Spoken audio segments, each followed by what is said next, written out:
11 വർഷങ്ങൾക്ക് ശേഷം കൊറിയൻ ഉപദ്വീപ് വീണ്ടും അശാന്തമാകുന്നു. മാലിന്യം തള്ളിയും അതിർത്തിയിൽ ഉച്ചഭാഷിണി നിരത്തി പോർവിളിച്ചും കൊറിയകൾ പരസ്പരം തുടരുന്നത് മറ്റൊരു യുദ്ധത്തിലേക്ക് ലോകത്തെ തള്ളിയിടുമോ എന്ന ഭയം വർദ്ധിപ്പിക്കുന്നു. ഉത്തര കൊറിയയുടെ ആണവായുധ വികസനത്തെ ചൊല്ലിയുള്ള നയതന്ത്ര പ്രതിസന്ധികൾക്കിടെ ഇരു രാജ്യങ്ങളും തമ്മിലുള്ള സംഘർഷം രാജ്യാന്തര ശ്രദ്ധ ആകർഷിക്കുന്നു.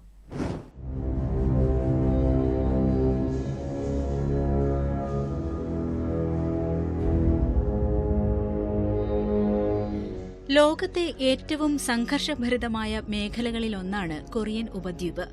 മഞ്ഞക്കടലിനും ജപ്പാൻ കടലിനുമിടയിലുള്ള ഈ മേഖല ഏതു നിമിഷവും മറ്റൊരു യുദ്ധഭൂമിയായി മാറുമോ എന്ന ആശങ്ക അനുദിനം വർദ്ധിക്കുന്നു. രണ്ടാം ലോകയുദ്ധം വരെ ഏകദേശം 40ഓളം വർഷം കൊറിയ ജപ്പാൻ അധിനിവേശ ഭൂമിയായിരുന്നു. രണ്ടാം ലോകയുദ്ധത്തിൽ ജപ്പാൻ പരാജയപ്പെട്ടതോടെ കൊറിയ രണ്ടായി വിഭജിക്കപ്പെട്ടു. Democratic People's Republic of Korea എന്ന ഉത്തര കൊറിയ സോവിയറ്റ് യൂണിയന്റെ നിയന്ത്രണത്തിലായപ്പോൾ റിപ്പബ്ലിക് ഓഫ് കൊറിയ എന്ന ദക്ഷിണ കൊറിയയുടെ സംരക്ഷണം അമേരിക്കൻ ചേരിയിലുമായി. രണ്ട് രാജ്യങ്ങൾക്കും പിന്നിൽ വൻ ശക്തികൾ അണിനിരന്നതോടെ കൊറിയൻ ദ്വീപ് സംഘർഷഭരിതമായി. 1950 ജൂൺ 25-ന് ഉത്തര കൊറിയ ദക്ഷിണ കൊറിയയെ ആക്രമിച്ചു. സോവിയറ്റ് യൂണിയനും ചൈനയും ഉത്തര കൊറിയയ്ക്ക് സൈനിക സഹായവുമായി നിലയുറപ്പിച്ചപ്പോൾ അപ്പുറത്ത് അമേരിക്കയും 16 രാജ്യങ്ങളിലെ 1.5 ലക്ഷത്തോളം UN സൈന്യവും അണിനിരന്നു. ലോകചരിത്രത്തിലെ ഏറ്റവും രക്തപങ്കിലമായ യുദ്ധമാണ് ഇരു കൊറിയകളും തമ്മിലുണ്ടായത്. നഗരങ്ങളും ഗ്രാമങ്ങളും ബോംബ് ആക്രമണത്തിൽ തകർന്നു. ഇരുപക്ഷത്തുമായി മരിച്ചു വീണത് 30 ലക്ഷത്തിലേറെ ജനങ്ങൾ. പരിക്കേറ്റവരുടെ എണ്ണം അതിലും ഭീകരം. 1953 ജൂലൈ 27-ന് സമാധാന ഉടമ്പടിയിൽ രണ്ട് കൊറിയകളും ഒപ്പുവെച്ചെങ്കിലും സമാധാന കരാറിലെത്താൻ ഇതുവരെ കഴിഞ്ഞിട്ടില്ല. തങ്ങളാണ് യഥാർത്ഥ കൊറിയൻ ഭരണകൂടമെന്നാണ് ഇരുപക്ഷത്തിന്റെയും വാദം. അതിന് പക്ഷം പിടിക്കാൻ വൻ ശക്തി രാജ്യങ്ങളും എത്തിയപ്പോൾ ശത്രുക്കളുടെ പകതീരാത്ത സംഘർഷഭൂമിയായി മാറി കൊറിയൻ ഉപദ്വീപ്.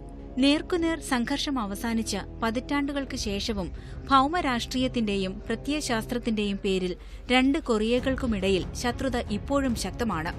ചൈനയാണ് ഉത്തര കൊറിയയുടെ അടുത്ത മിത്രം. അവിടേക്ക് ഇപ്പോൾ റഷ്യ കൂടി കടന്നുവന്നതോടെ ഇടത്തും വലത്തും രണ്ട് ശക്തരുടെ പിന്തുണയുടെ കരുത്തിലായി ഉത്തര കൊറിയ. അമേരിക്കയും ജപ്പാനുമടക്കമുള്ള രാജ്യങ്ങളുടെ സൈനിക സഹായത്തിൽ ചെറുത്തുനിൽപ്പിന്റെ കരുത്തിലാണ് ദക്ഷിണ കൊറിയയും. ഇതിനിടെ അന്താരാഷ്ട്ര സമൂഹത്തിന്റെ നിരന്തര ഇടപെടലുണ്ടായിട്ടും ആണവായുധ വികസനവുമായി മുന്നോട്ടു പോകുന്ന ഉത്തര കൊറിയയുടെ സ്വേച്ഛാധിപത്യം മേഖലയെ കൂടുതൽ സംഘർഷഭരിതമാക്കി നിർത്തുന്നു. മെയ് അവസാന വാരത്തിൽ ഉത്തര കൊറിയ ബലൂൺ യുദ്ധം ആരംഭിച്ചതോടെ സംഘർഷത്തിന്റെ പിരിമുറുക്കം ശക്തമായി.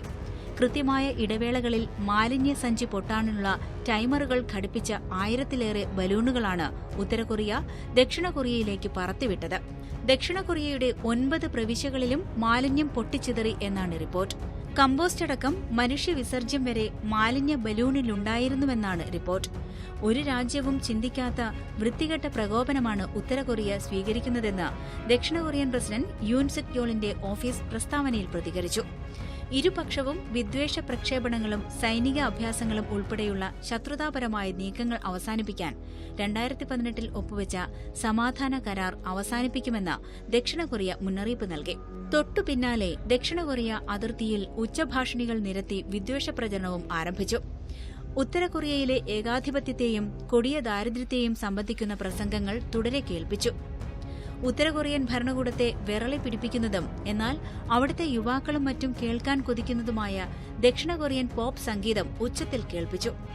അപകടകരമായ സാഹചര്യം ദക്ഷിണ കൊറിയ ക്ഷണിച്ചു വരുത്തുന്നതിന്റെ മുന്നോടി എന്ന് ഉത്തര കൊറിയൻ ഏകാധിപതി കിം ജോങ് ഉന്നിന്റെ സഹോദരി കിം യോ ജോങ് പ്രതികരിച്ചതിനെ തുടർന്ന് ഉത്തര കൊറിയൻ വിരുദ്ധ ലഘുലേഖകൾ പറത്തുന്നത് നിർത്തിവെക്കാൻ ആക്ടിവിസ്റ്റുകളോട് ദക്ഷിണ കൊറിയ ആവശ്യപ്പെട്ടു. മാലിന്യ ബലൂൺ പറത്തൽ താൽക്കാലികമായി നിർത്തിവെക്കുന്നതായി ഉത്തര കൊറിയൻ ഉപപ്രതിരോധ മന്ത്രി കിം കാങ് ഇലും വ്യക്തമാക്കി. സംഘർഷത്തിന് അല്പം കുറവ് വന്നെങ്കിലും ജൂൺ 17-ന് 30-ലേറെ ഉത്തര കൊറിയൻ ഭടന്മാർ അതിർത്തി കടന്ന് ദക്ഷിണ കൊറിയയിൽ കാലുകുത്തിയത് വൻ ആശങ്ക സൃഷ്ടിച്ചു. ദക്ഷിണ കൊറിയൻ സൈന്യം വെടിയുതിർത്തതിനെ തുടർന്ന് ഉത്തര കൊറിയൻ പട്ടാളക്കാർ തിരിച്ചുപോയെങ്കിലും ദക്ഷിണ കൊറിയയുടെ മൌനത്തെ ഭയക്കുകയാണ് ലോകം. റഷ്യൻ പ്രസിഡന്റ് വ്ളാഡിമിർ പുടിൻ ഉത്തര കൊറിയ സന്ദർശിക്കുന്നതിന് തൊട്ടുമുൻപ് നടന്ന സംഭവം അന്താരാഷ്ട്ര സമൂഹത്തെയും ഭയപ്പെടുത്തി. ബലൂൺ പറത്തലിന്റെയും ഉച്ചഭാഷിണി ഉപയോഗിച്ച് പരസ്പരമുള്ള വെല്ലുവിളികളുടെയും പേരിൽ ഇരു കൊറിയകളും തമ്മിൽ പിരിമുറുക്കമുണ്ടാകുന്നത് ഇതാദ്യമല്ല. കൊറിയൻ യുദ്ധകാലത്ത് തുടങ്ങിയ ബലൂൺ യുദ്ധമാണ് ഇടയ്ക്കിടെ ഇപ്പോഴും തുടരുന്നത്. ഉത്തര കൊറിയയും ദക്ഷിണ കൊറിയയും ബലൂണുകൾ ഉപയോഗിച്ച് പരസ്പരം പ്രചാരണ യുദ്ധം നടത്തുന്ന ലഘുലേഖകൾ പരസ്പരം അപകീർത്തിപ്പെടുത്തുന്ന സന്ദേശങ്ങളാണ്. ഇത്തരം ലഘുലേഖകൾ വായിക്കുന്നതിൽ നിന്ന് പൌരന്മാരെ വിലക്കിയിട്ടുമുണ്ട്. പൌരന്മാർക്ക് വിദേശ വാർത്തകളും വിവരങ്ങളും കർശനമായി തടയുന്ന ഉത്തര കൊറിയയ്ക്ക് ശക്തമായ വെല്ലുവിളിയാണ് ബലൂൺ വഴി വരുന്ന ലഘുലേഖകളും പോപ്പ് സംഗീതത്തിന്റെയും ഹോളിവുഡ് സിനിമകളുടെയും പെൻഡ്രൈവുകളും. 38 പാരലൽ എന്നറിയപ്പെടുന്ന അതിർത്തിയാണ് ഇരു കൊറിയകളെയും വിഭജിക്കുന്നത്. 2018 ഉടമ്പടി പ്രകാരം സംയുക്ത സുരക്ഷാ മേഖലയിൽ നിൽക്കുന്ന ഇരു രാജ്യത്തെയും ഭടന്മാർ ആയുധം കൈവശം വയ്ക്കാറില്ല. ചെറിയൊരു കൽക്കെട്ടാണ് രണ്ട് രാജ്യങ്ങളെയും തമ്മിൽ വേർതിരിക്കുന്ന അതിർത്തി. ഇരു രാജ്യങ്ങളുടെയും പ്രകോപനത്തിന് പിന്നാലെ കരാർ നിർത്തിവെക്കുമെന്നും അതിർത്തിയിൽ വ്യോമ നിരീക്ഷണം പുനരാരംഭിക്കുമെന്നും ദക്ഷിണ കൊറിയ പ്രഖ്യാപിച്ചു. അന്താരാഷ്ട്ര ധാരണ ലംഘിച്ച് ഉത്തര കൊറിയ അതിർത്തിയിൽ വേലി കെട്ടുന്നു എന്നാണ് ദക്ഷിണ കൊറിയ ഇപ്പോൾ ഉയർത്തുന്ന മറ്റൊരു ആരോപണം. അതിർത്തി കരാർ പാലിക്കാൻ ബാധ്യസ്ഥരല്ലെന്ന് പ്രഖ്യാപിച്ച ഉത്തര കൊറിയ നേരത്തെ പൊളിച്ചുമാറ്റിയ ഗാർഡ് പോസ്റ്റുകളിൽ സൈന്യത്തെ വീണ്ടും വിന്യസിച്ചു. കൊറിയൻ ഉപദ്വീപിൽ സംഘർഷം വർദ്ധിപ്പിക്കുന്നതിന്റെ ഉത്തരവാദിത്വം ഉത്തര കൊറിയയ്ക്കാണെന്നാണ് ദക്ഷിണ കൊറിയയുടെ കുറ്റപ്പെടുത്തൽ. ഈ സംഘർഷാവസ്ഥയിലേക്കാണ് റഷ്യ കൂടി എത്തപ്പെട്ടത്. ഉത്തര കൊറിയയ്ക്ക് നേരെ ആക്രമണമുണ്ടായാൽ കഴിഞ്ഞയാഴ്ച ഒപ്പിട്ട കരാർ പ്രകാരം സൈനിക സഹായവുമായി റഷ്യ എത്തും.